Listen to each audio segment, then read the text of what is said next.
lawsuit. Ape Nation, what's going on? It is July 17, 2021. It's Saturday night, and I'm making this video because there's a lot being talked about as far as this lawsuit goes. The GoFundMe page, this guy, Chad Brewer. There's a lot of information to dissect, and he has... Well, let's say what the facts are. The facts are this guy, Chad Brewer, has contacted Wes Christian and asked to retain his services in order to go after the hedge funds for the manipulation of GME and AMC. He has a GoFundMe page right now that he is trying to raise $250,000, which is being supported by APES worldwide. I'm assuming that number was a retainer fee to get Wes Christian because he is one of the top litigators in the world. And I believe he has license to practice in like 48 of the 50 states.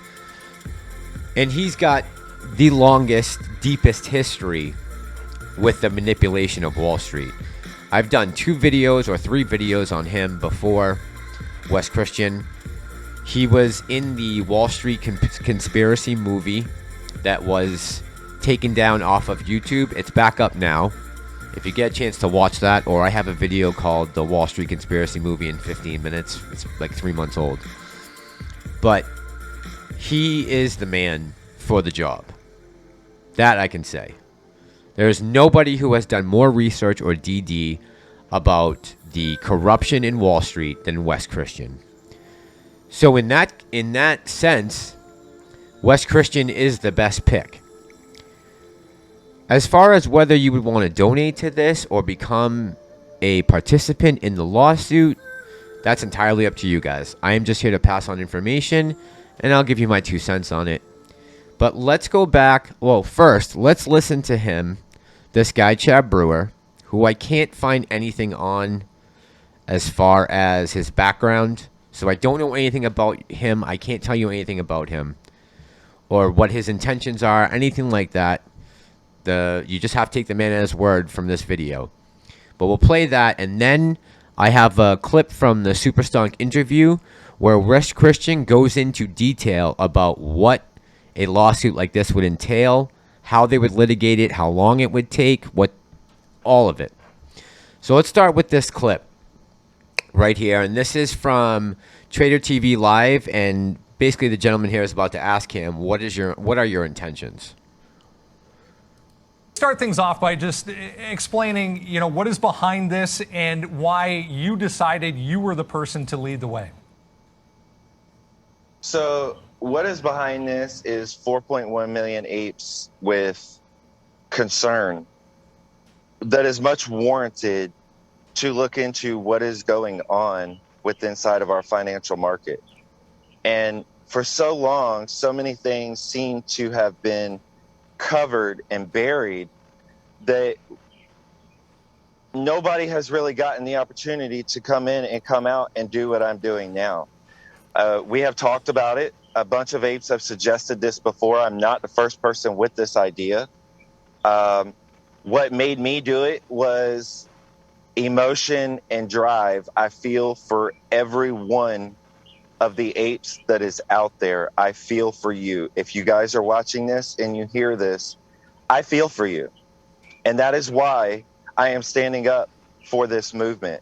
That is why I contacted Wes. And with my emotion and my drive behind me, I know that I can do something. I have 100% confidence in myself that I will lead my apes to something new, to a new future. And we can certainly feel and hear that emotion, and we appreciate it. Chad, let's talk a little bit about the goal here, and we're going to show the GoFundMe page that has been started and is already well on its way to success here. 108-508. Okay, so the guy sounds very passionate about what he believes in. I don't have any reason to doubt that he feels that way. I don't know exactly how he's been wronged by AMC so far. I have no idea what his position is. I don't know if he got in at $2, $10, or $70. I don't know if his account's green or red. I can't tell you anything about anything beside what he just said. He's got a GoFundMe page. I believe now it's up to 250. This is old. I will check that, guys, and it will be in the video before it goes live. He's got a GoFundMe page, and they already raised the goal of 100,000, and they are currently at this time at 108,000. So let's hear what he says about what his intentions are. I'm going to go up here and hit refresh right now. There we go, 108,878. So first off, why don't you tell everyone, you know, how they can maybe tell the difference between somebody who's just looking to raise some money and someone, you know, who's doing this for a cause. And secondly, you know, what is the actual amount we need to get to, you know, to be able to make this happen?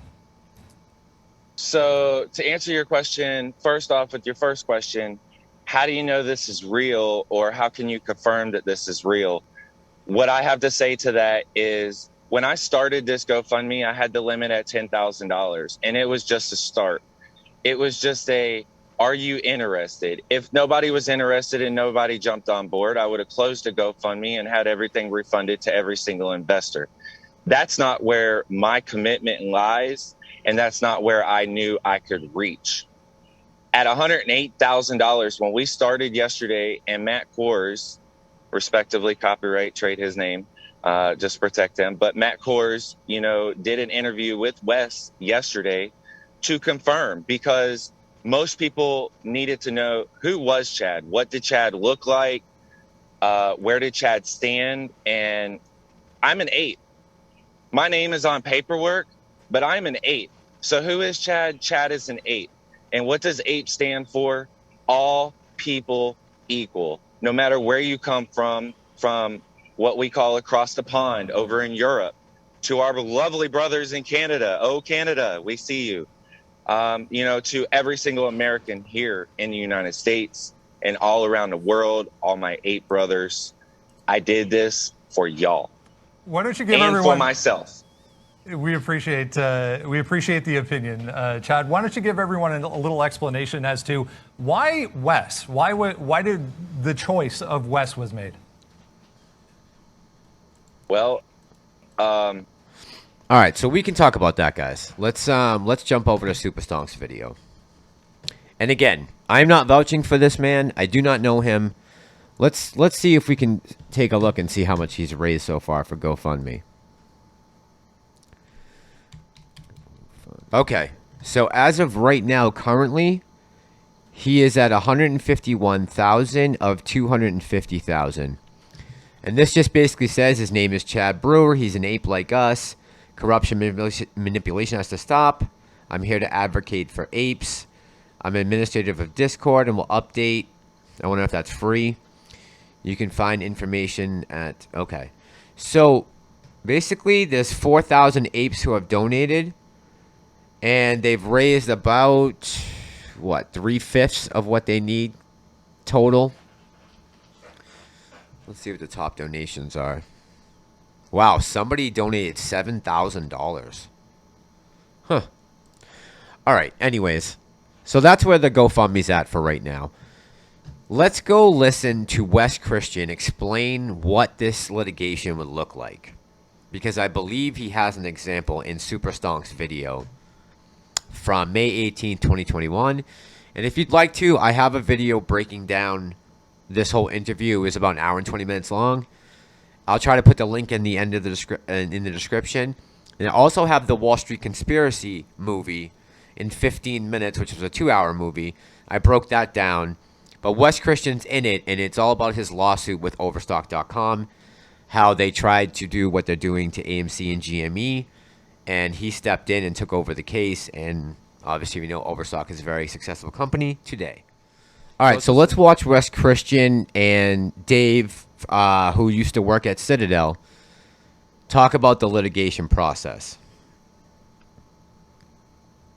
Roll the film.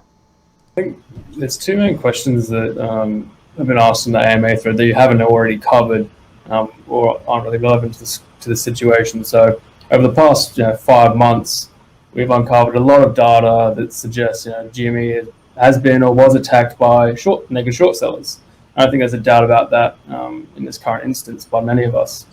So a lot of people are asking, what's the threshold for, actionable legal ramifications to come into play against these naked short sellers? And do, the shareholders or GameStop, for that matter, have any path to recourse?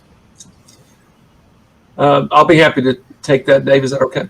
Yeah, sure. Yeah. All right. So I'm going to speak personally. We've done due diligence, Jay, on I think over 70 companies over the years, and we've taken 20 of those cases, as I've said.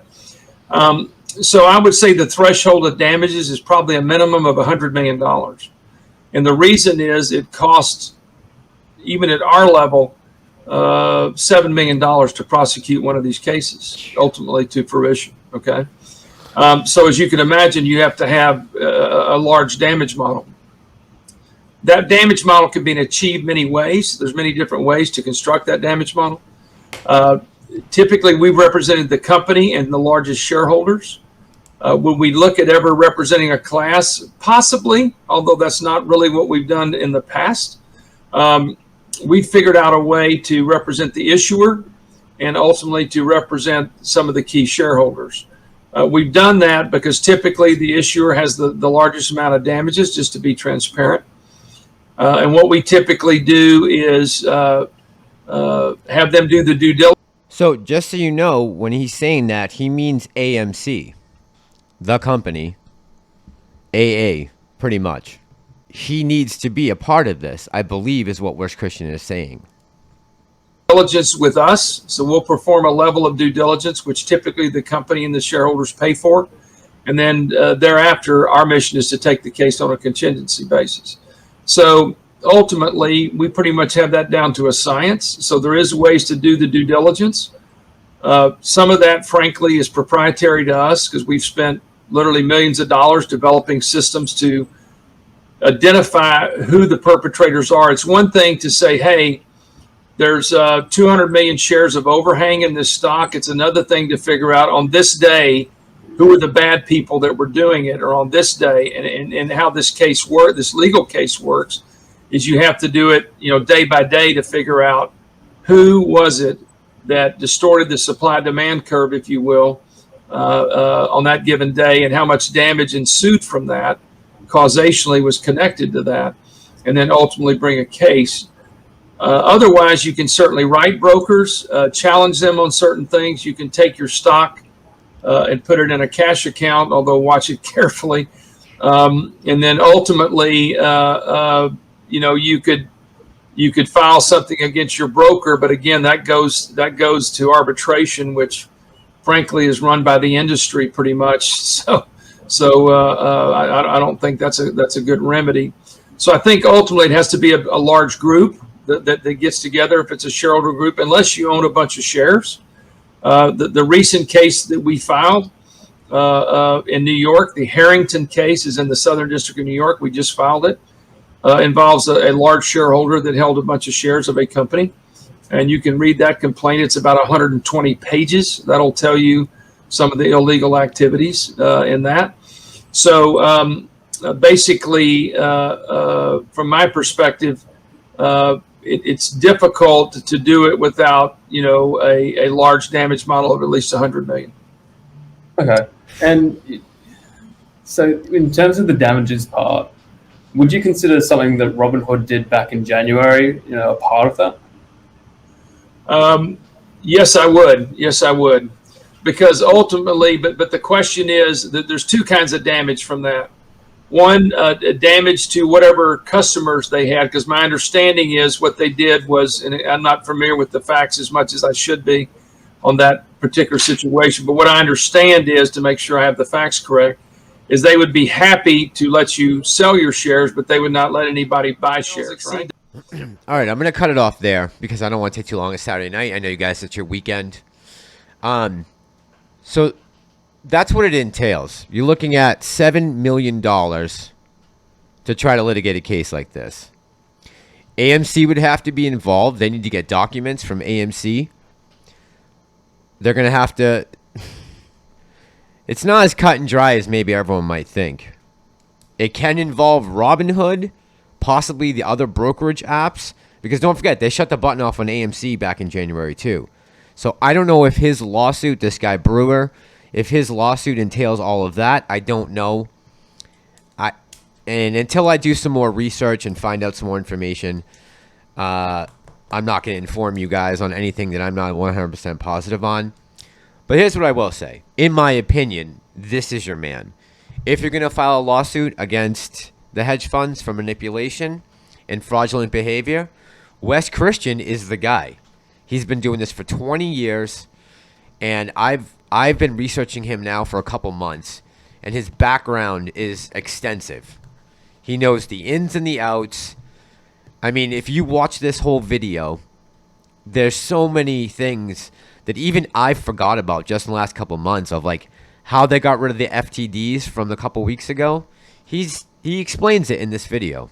My suggestion to all of my viewers, I would say there's no rush to donate. Maybe just wait and see what other information comes out. Let's make sure this guy is vetted and we know that he's not some scam artist. Just be careful. That's all, guys. I don't want to see anybody get hurt financially, emotionally, physically. You know, there's no rush. They're not going into the courtroom tomorrow. So what I would say is give it a couple days. Let things kind of open up and let's find out some more information. And then you decide. It's at the end of the day, it's an individual decision on whether you're going to want to donate to this. If you want to become a litigant, it's up to you, right? We all have our own choices to make. All right, guys, that's it for tonight. I appreciate you stopping in with me. Of course, thank you to all my new subscribers. I really appreciate it. It's just been amazing, the support I've gotten. I just really couldn't thank you enough. So if you want to drop a like, go ahead and subscribe. You know the deal, guys. This is Ape Nation. I'm the Massalorian, and I'm out.